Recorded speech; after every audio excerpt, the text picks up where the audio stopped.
Hello and welcome to another edition of Autocar Quick News, your weekly snapshot of all the important happenings from the automotive world.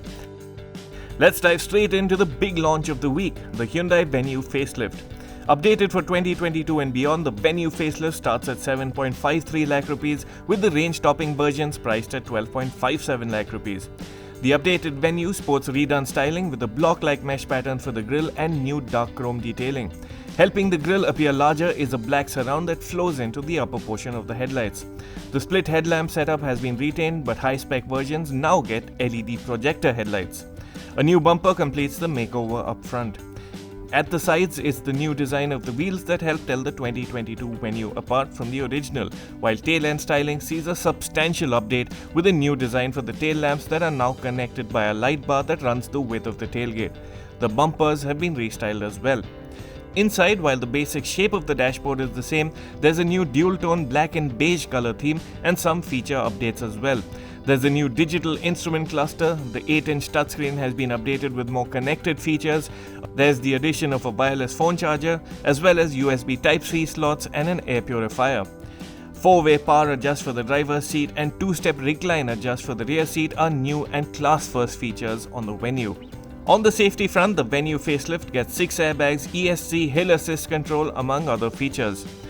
Mechanically, the Venue remains unchanged. On offer is an 83 horsepower 1.2-litre petrol engine with a 5-speed manual gearbox. There's also the sportier 120 horsepower 1-litre turbo petrol that can be had with a 6-speed IMT or 7-speed dual-clutch transmission with paddle shifters. Notably, the standard 6-speed manual has been dropped for this turbo engine. Also on offer is a 100 horsepower 1.5-litre diesel that gets a 6-speed manual gearbox. Interestingly, the Venue diesel still doesn't get an automatic version like its cousin the Kia Sonet does. The Venue does add in drive modes now that alter engine performance. The updated Venue goes up against a full range of compact SUVs such as the Kia Sonet, Tata Nexon, Mahindra XUV 300, Nissan Magnite and Renault Kiger, with fresh competition set to come from the new Maruti Suzuki Brezza. Our full review of the 2022 Hyundai Venue goes live on June 23, so please stay tuned to the channel, subscribe if you haven't already, and hit the bell icon to be notified every time we have a new video up. We are days away from the launch of the all-new Scorpio-N, and Mahindra is sure doing everything to keep everyone's attention. The latest round of teasers reveal much of the upcoming SUV's interior.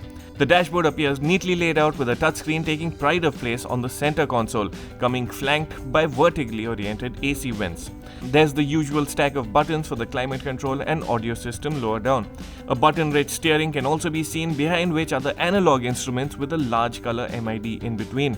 The photos and clips of what is understood to be the top-spec Scorpio-N also suggest a fairly plush interior.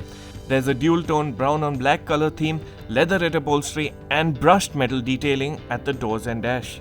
The latest reveals also show a captain's seat configuration for the middle row. This is likely to be optional or only limited to the top-spec versions. A 3-seat bench for the middle row will be standard, while all versions of the Scorpio will get 2 front-facing seats in the third row. The latest photos and clips also show an automatic transmission gear lever. In all, there'll be a pair of petrol and diesel engines, each offered with manual and automatic gearboxes, and 4-wheel drive versions will be part of the lineup too. We'll know the final specs and prices when the Mahindra Scorpio-N is launched on June 27, so stay tuned for that. Ola Electric has created quite a stir with its S1 and S1 Pro scooters, and the EV startup now has its sights on the electric car space too. Ola CEO Bhavish Aggarwal had hinted the same with the rendering of a futuristic Ola-badged hatchback concept earlier this year. However, as we've reported in the June 2022 issue of Autocar India magazine, the first electric car model from Ola will not be a hatchback but a larger model, most likely a sedan. This information has now been corroborated by Bhavish Aggarwal, who tweeted an image of a few blurred design mock-ups, with the main one being a blue vehicle labelled large sedan on the screen. While little else is known about the car, the platform it will sit on or the tech it'll offer, it's learned that Ola aims to lead on the range front with its electric car.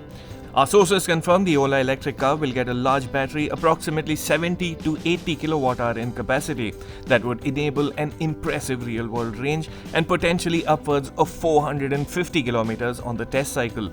The larger battery and its application in a large sedan lead us to estimate a starting price of no less than 25 lakh rupees for the car. Our source tells us that production is scheduled to commence as early as end 2023.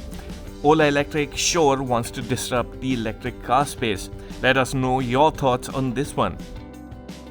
And now for some more juicy news from the world of electric cars.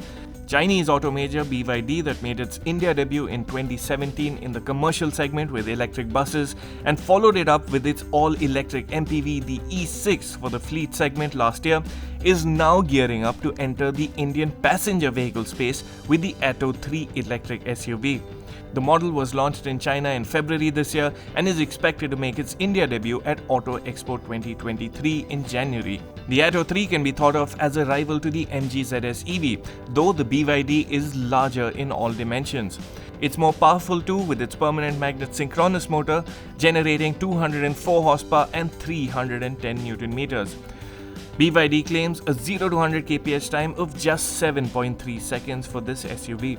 In international markets, the Atto 3 is available with a choice of two battery packs, 49.9 kWh with a WLTP range of 320 km and a larger 60.4 kWh battery pack that enables 420 km on the WLTP cycle. The Atto 3 uses BYD's patented blade battery technology, which is claimed to be far safer and more forgiving in hostile conditions than other battery technologies. Charging options include a 3-pin AC or a Type 2 AC charger, and it also supports up to 80 kW DC fast charging that's said to recharge its battery pack in less than an hour. Company sources tell us the model will be generously equipped and will also come with all the ADAS features offered in markets abroad.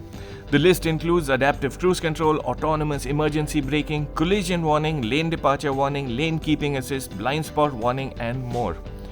However, the Atto 3 will come at a price. The model will be brought to India as a full import and will likely have a starting price in the region of 30 lakh rupees. Audi has opened bookings for the updated A8 L that will go on sale in India on July 12. The luxury limousine can be booked for an amount of 10 lakh rupees.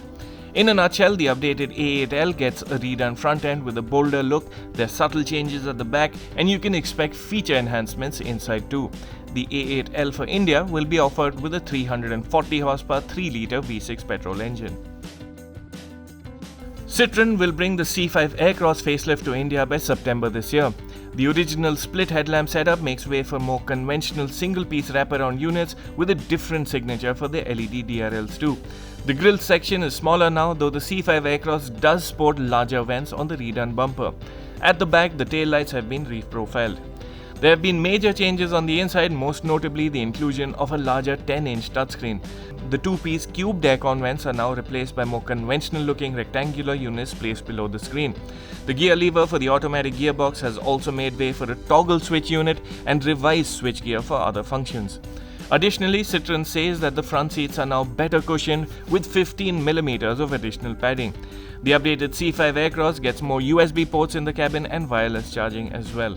The India spec C5 Aircross will continue to be offered with the existing 177 horsepower 2-litre diesel engine and 8-speed gearbox combo. Expect prices in the 30 to 35 lakh rupee ex-showroom bracket. The refreshed C5 Aircross will take on the Skoda Kodiaq, Volkswagen Tiguan, Jeep Compass, and soon-to-be-launched new-gen Hyundai Tucson. Coming to bike news, Kawasaki India is set to launch the 2022 Versys 650 by the end of this month. The model that's been long overdue for an update gets a sharper fairing with twin LED headlights and a new 4-way adjustable windscreen.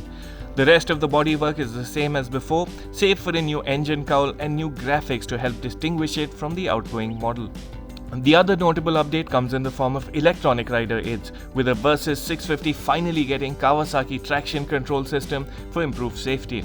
It comes with two modes. Mode 1 will be a little less intrusive, while Mode 2 offers early intervention in low grip surfaces. The system can also be turned off. Rounding off the list of updates is the introduction of a new TFT display with Bluetooth connectivity. Mechanically, the Versys will be identical to the outgoing bike. It's powered by a 649cc parallel twin engine that makes 66 horsepower and 61 Newton meters. The chassis and suspension are the same as well. Considering the updates that the 2022 Versys 650 brings to the table, expect the model to see a 30 to 50,000 rupee price bump, with an ex-showroom price in the region of 7.5 lakh rupees. Royal Enfield is preparing to launch the much talked about Hunter 350 in early August. The motorcycle has been testing on our roads for quite some time now. The model will be the third bike based on Royal Enfield's new J platform, but its new retro roadster styling means it'll be very different to the Meteor 350 and Classic 350 already on sale. The Hunter 350 will be powered by the 349cc single-cylinder engine and will primarily rival the Honda CB350 RS. It's quite likely that the Hunter will be the most affordable of Royal Enfield's J platform models and could sit around the 1.5 lakh rupee mark. Suzuki India has quietly pulled the plug on the Intruder motorcycle. Based on the Jigsaw platform, the Suzuki Intruder was launched in 2017 as a challenger to the Bajaj Avenger series. Despite some slick mechanicals, the bike didn't have universal appeal, and that was in part down to its radical styling. Suzuki did update the bike with fuel injection and later a BS6 compliant engine, but the upgrades came at a price, with the model costing upwards of 1.2 lakh rupees. Over its run, the Intruder didn't sell to potential, bringing about its eventual discontinuation. And that's a wrap on the news this week. What was your highlight? Let us know in the comments section below, and see you next week.